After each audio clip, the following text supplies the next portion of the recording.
பொட்டை அழித்து விட்டார் என்று சொல்றீங்க நீங்க. அதே திருமாவளவன் தான் சிதம்பரத்தினுடைய நந்தன் வாயிலை திறக்க வேண்டும் என்று சொல்கிறார், திறந்து கொடுங்க.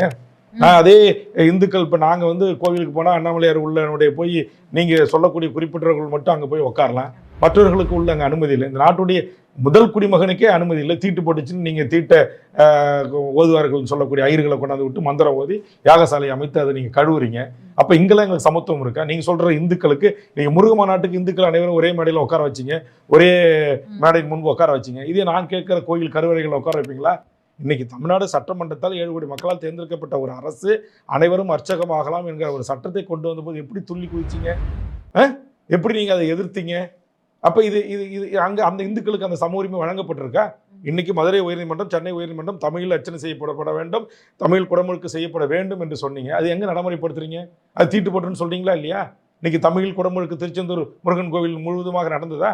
ஏதோ ஒரு மூலையில் போய் தமிழில் ஓதுவார்கள் நிறுத்தி நீங்கள் ஓதிக்கிங்கன்னு சொல்றீங்க. அப்போ இன்னும் கோவில் கருவறைகளிலே எங்களுக்கு சம உரிமை கிடையாது. அப்புறம் எங்க நீங்கள் உங்கள் வீட்டில் எங்களுக்கு கொடுக்க போறீங்க? அப்புறம் எங்க அரசியல் அதிகாரத்தில் எங்களுக்கு கொடுக்க போறீங்க?